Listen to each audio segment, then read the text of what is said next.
Oh, howdy all, grab yourselves a beer, it is time for some part of Exile discussion. Today, we've got a couple of little interesting teasers. The first one was this image, which came with the note that maps in 3.9 will be able to have Vaal corrupted areas in them. However, this photo is not about, or this screenshot was not posted for the purpose of showing off the portal to an unwavering neglected cellar that presumably is inside a map. No, it's there as a whole bunch of other little hidden teasers that have answered a few questions people have had and have certainly posed a few new ones. So firstly, let's have a look at the amulet that this character is wearing. You'll notice I've zoomed in. This looks to me to be an alternate art of the Star of Rayclast. It's the only unique amulet that looks reasonably close to this image, as far as I can tell. I could be wrong on that. It could be a different alt art that I'm just not aware of. I've never really paid that much attention to alternate art items in the game in general. The character is wearing Vaal Axegrift, which is a very off-matter bow that used to be very good, and was subject to a few nerfs that rendered it no longer popular for its old niche. Its old niche, although it's a bow that deals lightning damage, has the mod your lightning damage is converted to chaos at 60%, and has the mod your chaos damage can shock.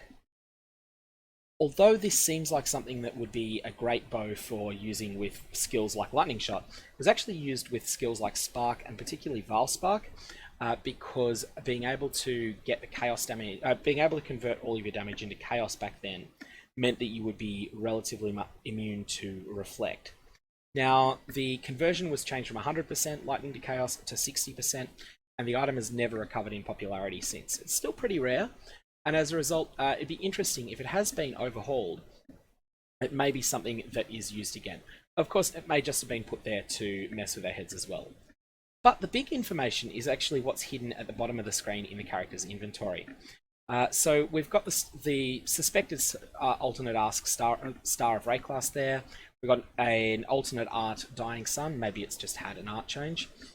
But then we have these three things here, and also one more over to the right of the screen as well. So I'll just move a little bit further to the right, and you'll see here.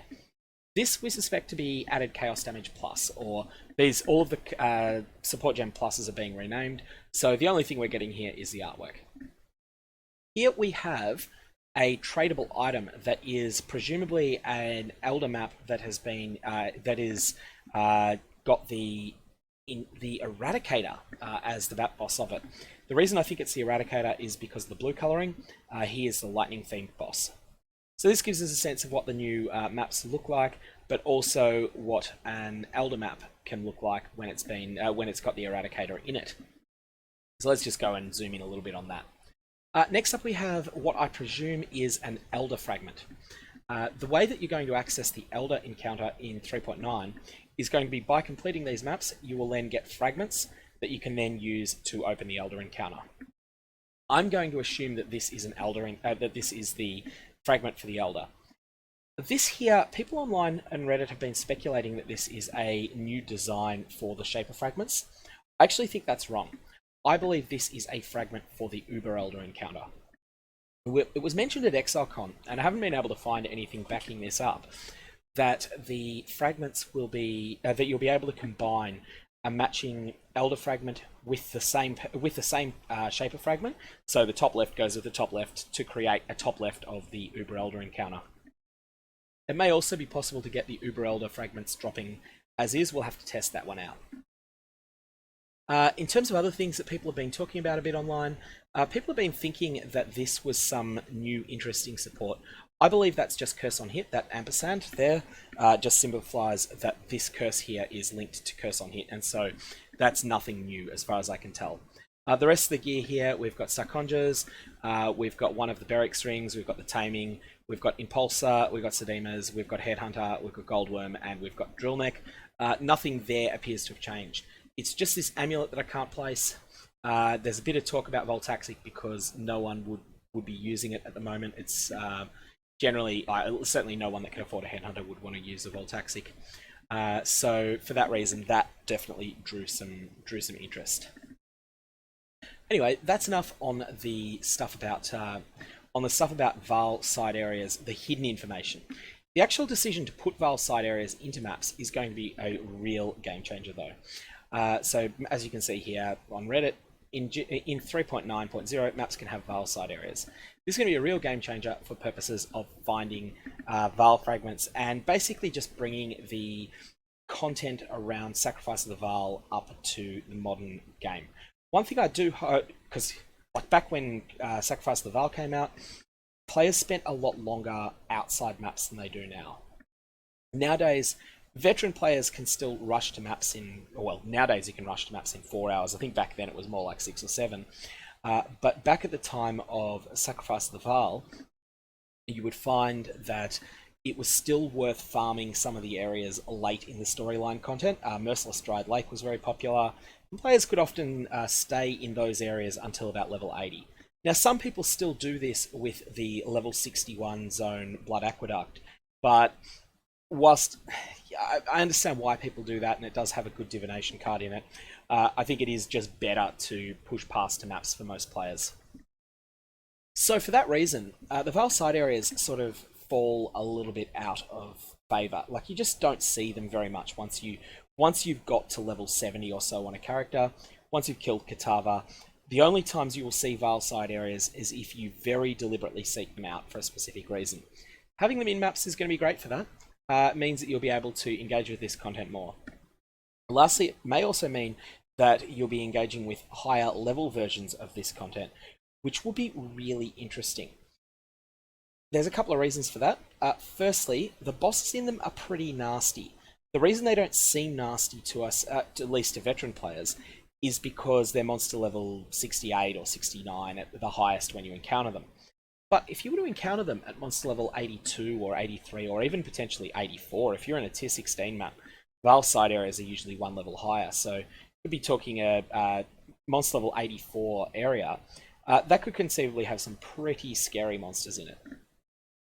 Lastly, one thing that people have been speculating online, I don't know what the decision will be, it may be that the higher tier maps have a chance to drop mortal fragments instead of the standard sacrifice fragments, which would be good because once you're doing tier 16 maps, you probably don't want to be doing normal Atzeri anymore.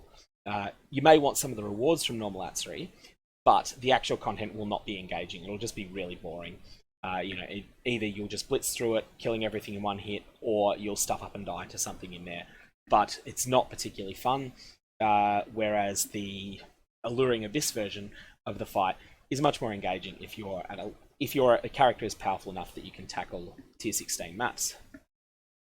The second interesting piece of news is the first thing that I've seen that as soon as I saw it, I was like, holy shit, the console players are going to love this change.